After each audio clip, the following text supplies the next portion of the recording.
I think the three lessons that I've learned during lockdown, or perhaps relearned, is human contact is key. Knowing your clients, knowing your tenants, and speaking to your colleagues, and knowing exactly what they want, what their motivations are, and what they need out of any given situation, be that their employment or their tenancy, or from clients from their property portfolio. The second item is about credit control. Property management is about a lot of things.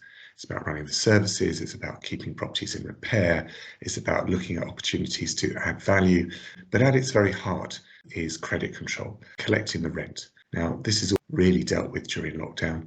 Rent collection is all the tenants want to talk about, it's all the clients want to know about. In a typical quarter, we might talk to maybe 20 or 30% of our tenants and clients. In lockdown and after the March quarter day, 90% of our tenants and clients. So talking about credit control and how we do that particular part of our task. And the final element is about location. Location is something that we all know, but location really directs and dictates and gives you a framework for how you have those credit control conversations, indeed how you have any conversation in property. So human contact, credit control, and really knowing the market and the location in which your property sits as to how you might frame your discussions, or whatever those might be.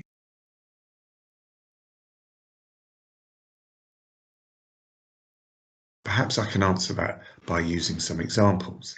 The first example is a property that we look after in the West End in Chinatown. Now, this is occupied by a well-known blue chip tenant with a strong balance sheet. They have enough in their cash reserves to be able to pay the rent, so they're choosing not to pay rent rather than can't pay rent. In essence, we have to decide how best to frame that conversation. Now, it's a great location. We could let that property in a heartbeat, even in this market, but we have to go to what our client needs. If our client was a property company, then they might be looking for a re-gear. And in fact, through our conversations we've had with the conversations we've had with the tenant, we've been able to negotiate the framework for a re-gear. So extending the lease to 10 years from its current 4 years unexpired term in return for rent-free. I think a property company would take that chance, give a rent-free, because that would reduce the yield and increase that property's value on its balance sheet. But this particular client relies on the income. His view is, I'm not selling, I don't need to put anything on the balance sheet, I'm not too bothered about its value in terms of its paper, but I want the rent. And in 3 years' time, when the lease comes up, I'll be able to rent it again. This tenant will re-let the property. I'll take a chance on whether the rent's gone up or down. So he doesn't want to take that particular re-gear operation. And we're talking to the tenant. And as and when we have enforcement tools available to us, we will start to have a more robust conversation with that particular tenant. Another example of how we might use these lessons out of lockdown, we've got a property in a South London suburb on a linear strip of retail between one town and another. It's one of those high streets that goes on forever with retail shop after retail shop. So it's very tertiary. This particular client has been very, very reluctant to spend any money on their property, not because they don't want to, but because they just don't have it. The rent is about £16,000. The right thing to do for this property is to get possession and to convert it, convert the upper parts and the rear areas into about 4 flats and reduce the retail shop to a smaller kiosk. I've managed to persuade the client, that coronavirus is the opportunity to do so, because we can improve their rental yield from the entire property if we convert it by 60%. And this lockdown has made this client think about its location, realise that retail is not going to be the future, and to start to put some money into this particular property. So the lessons of lockdown have been location and credit control, and how best to look at properties.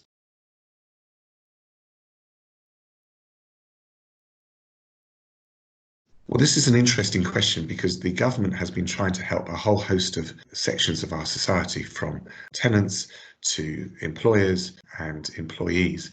One section of society that has been quite significantly affected are landlords. So the government has forbidden and prevented forfeiture temporarily. Not that you would want to necessarily forfeit in this market, but there are still some times that you would want to forfeit. You can't use the bailiff and you can't issue a statutory demand or winding up order against a tenant.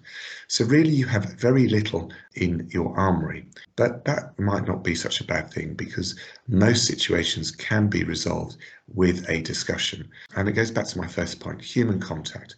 Talking to your tenants, even those who are recalcitrant, will come to some arrangement. Now, at some point, we will need those tools because someone who doesn't have to pay won't pay. So society and any contract needs a framework within which it's drafted. But at the moment, there's very little you can do apart from talk to your tenants. There's still the potential to serve notice on your subtenants under the CRA legislation. So if your tenant has subtenants paying them rent, you can potentially have those subrents diverted to you. But ultimately, you need to talk to your tenants and come to some arrangements, whilst, of course, keeping your powder dry and making sure that you don't waive any guarantor or waive any lease covenant in either your inaction or your silence to any tenant requests. So you must take care there.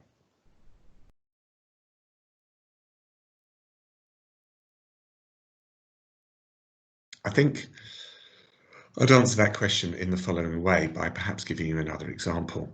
We have a client property company that owns a property in the West Midlands. It's let to a well-known gym operator. This client bought this property recently. It has a break clause in 2 years' time. The client is mindful of this break clause and would like to have it removed. The tenant has asked for a rent-free.